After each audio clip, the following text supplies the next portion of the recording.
करते हैं, हम उसके बदले भी इस प्रकृति का कारभार संभालते हैं। कुदरत ने हमें इस संस्कृति यानी कहना चाहिए कि इस प्रकृति जो कहना चाहिए जो वन संपदा है, जो खनिज संपदा है, उसके ऊपर हमें अधिकार दिया, उसके ऊपर हमें बैठाया। हमारा एक एक गोत्र प्रकृति के आधार पे निर्धारित की गई है ताकि हम उसकी रक्षा कर सकें। एक एक पेड़ पौधे जीव जंतुओं के आधार पे हमारे गोत्र की व्यवस्था की गई है ताकि हम एक एक जीव जंतुओं की पेड़ पौधे की रक्षा कर सकें। है ना सही बात?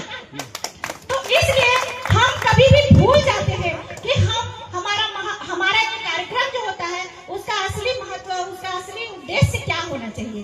तो बातें करने से बहुत लंबी हो जाएंगी और आप लोगों को भी घर जाना है, मार्केट भी है, सब्जी भी लेना है, इसलिए फिर कभी बाकी बातों को मैं बताऊंगी। आप लोगों ने मुझे मौका दिया, इसके लिए फिर से मैं बहुत बहुत तहे दिल से धन्यवाद करती हूँ आप लोगों का।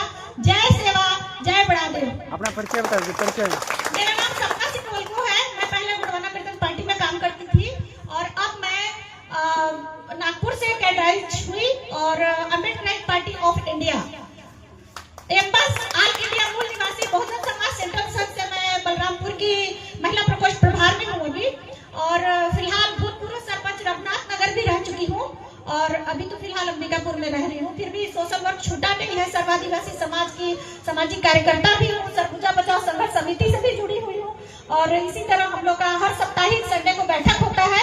कहीं ना कहीं अंबिकापुर में हम लोग जो कर्मचारी है, अधिकारी है, जो समाज सेवी है, जो युवक वर्ग है, वो सब लोग वहाँ शिरकत करते हैं और समाज के बारे में विचार विमर्श करते हैं।